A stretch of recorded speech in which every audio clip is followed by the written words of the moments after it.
जय श्री राधे। परमा एकादशी व्रत कथा। परमा एकादशी का महत्व।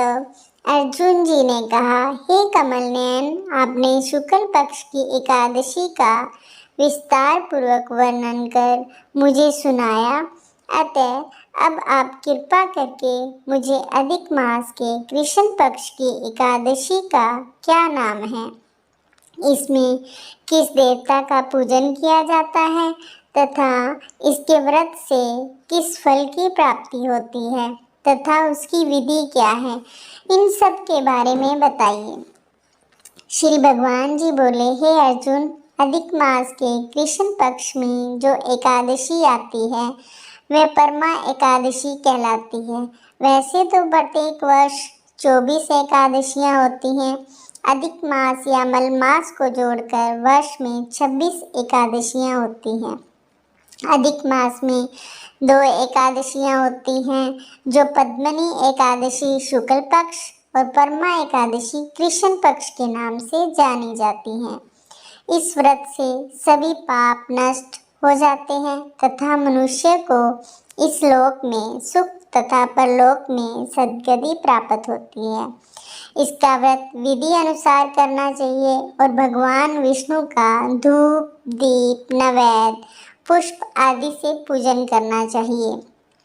इस एकादशी की पावन कथा, जो कि महर्षियों के साथ कांपिल्य नगरी में हुई थी, वह मैं तुमसे कहता हूँ, ध्यान पूर्वक श्रवण करो। परमा एकादशी व्रत कथा। कांपिल्य नगरी में सुमेधा नाम का एक अत्यंत धर्मात्मा ब्राह्मण रहता था। उसकी स्त्री अत्यंत पवित्र तथा पतिव्रता थी। किसी पूर्व पाप के कारण वह दंपति अत्यंत दरिद्रता का जीवन व्यतीत कर रहे थे। ब्राह्मण को भिक्षा मांगने पर भी भिक्षा नहीं मिलती थी। उस ब्राह्मण की पत्नी वस्त्रों से रहित होते हुए भी वह अपने पति की सेवा करती थी तथा अतिथि को अन्न देकर स्वयं भूखी रह जाती थी और पति से कभी किसी वस्तु की मांग नहीं करती थी। दोनों पति पत्नी निर्धनता का जीवन व्यतीत कर रहे थे। एक दिन ब्राह्मण अपनी स्त्री से बोला, हे प्रिय, जब मैं धनवानों से धन की याचना करता हूँ तो वह मुझे मना कर देते हैं। गृहस्थी धन के बिना नहीं चलती, इसीलिए यदि तुम्हारी सहमति हो तो मैं परदेश जाकर कुछ काम करूँ, क्योंकि विद्वानों ने कर्म की प्रशंसा की है। ब्राह्मण की पत्नी ने विनीत भाव से कहा, हे स्वामी, मैं आपकी दासी हूँ। पति अच्छा और बुरा जो कुछ भी कहे पत्नी को करना चाहिए। मनुष्य को पूर्व जन्म में किए कर्मों का फल मिलता है। सुमेरु पर्वत पर रहते हुए भी मनुष्य को बिना भाग्य के स्वर्ण नहीं मिलता। पूर्व जन्म में जो मनुष्य विद्या और भूमि दान करते हैं, उन्हें अगले जन्म में विद्या और भूमि की प्राप्ति होती है। ईश्वर ने भाग्य में जो कुछ लिखा है उसे टाला नहीं जा सकता। यदि कोई मनुष्य दान नहीं करता तो प्रभु उसे केवल अन्न ही देते हैं। इसलिए आपको इसी स्थान पर रहना चाहिए, क्योंकि मैं आपका विछोह नहीं सह सकती।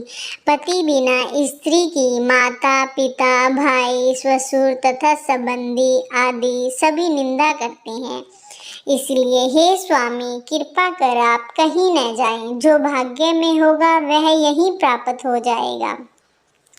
स्त्री की सलाह मानकर ब्राह्मण परदेश नहीं गया। इसी प्रकार समय बीतता रहा। एक बार कौंडिन्य ऋषि वहां आए। ऋषि को देखकर ब्राह्मण सुमेधा और उसकी स्त्री ने उन्हें प्रणाम किया और बोले, आज हम धन्य हैं। आपके दर्शन से आज हमारा जीवन सफल हुआ। ऋषि को उन्होंने आसन तथा भोजन दिया। भोजन देने के बाद पतिव्रता ब्राह्मणी ने कहा, हे ऋषिवर, कृपा कर आप मुझे दरिद्रता का नाश करने की विधि बतलाइए। मैंने अपने पति को परदेश में जाकर धन कमाने से रोका है। मेरे भाग्य से आप आ गए हैं। मुझे पूर्ण विश्वास है कि अब मेरी दरिद्रता शीघ्र ही नष्ट हो जाएगी। अतः आप हमारी दरिद्रता नष्ट करने के लिए कोई उपाय बताइए। ब्राह्मणी की बात ब्राह्मणी की बात सुन कौंडिन्य ऋषि बोले, हे ब्राह्मणी, मल मास की कृष्ण पक्ष की परमा एकादशी के व्रत से सभी पाप, दुख और दरिद्रता आदि नष्ट हो जाते हैं। जो मनुष्य इस व्रत को करता है वह धनवान हो जाता है। इस व्रत में नृत्य, गान आदि सहित रात्रि जागरण करना चाहिए। यह एकादशी धन वैभव देती है तथा पापों का नाश कर उत्तम गति प्रदान करने वाली होती है। धनाधिपति कुबेर ने भी इस एकादशी व्रत का पालन किया था, जिससे प्रसन्न होकर भगवान भोलेनाथ ने उन्हें धनाक्ष का पद प्रदान किया। इसी व्रत के प्रभाव से सत्यवादी राजा हरिश्चंद्र को पुत्र, स्त्री और राज्य की प्राप्ति हुई थी। तदुपरांत कौंडिन्य ऋषि ने उन्हें एकादशी के व्रत का समस्त विधान कह सुनाया। ऋषि ने कहा, हे ब्राह्मणी, पंचरात्रि व्रत इससे भी ज्यादा उत्तम है। परमा एकादशी के दिन प्रातः काल नित्य कर्म से निर्वृत्त होकर विधान पूर्वक पंचरात्रि व्रत आरंभ करना चाहिए। जो मनुष्य 5 दिन तक निर्जल व्रत करते हैं वे अपने माँ, पिता और स्त्री सहित स्वर्ग लोक को जाते हैं। जो मनुष्य 5 दिन तक संध्या को भोजन करते हैं वे स्वर्ग को जाते हैं।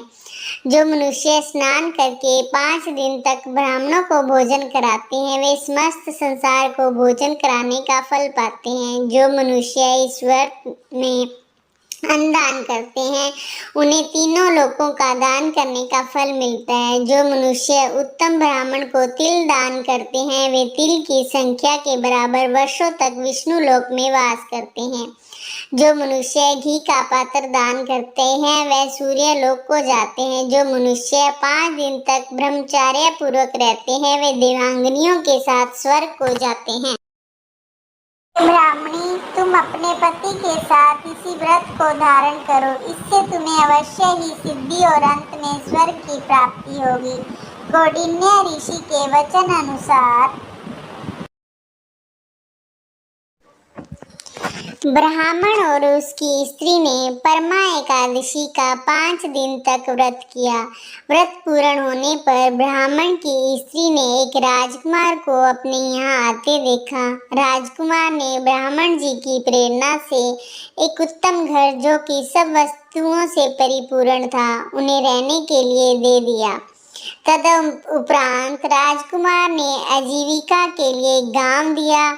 इस प्रकार ब्राह्मण और उसकी स्त्री गरीबी दूर हो गई और पृथ्वी पर काफी वर्षों तक सुख भोगने के पश्चात वे पति पत्नी श्री विष्णु के उत्तम लोक को प्रस्थान कर गए। जय श्री राधे, जय श्री राधे।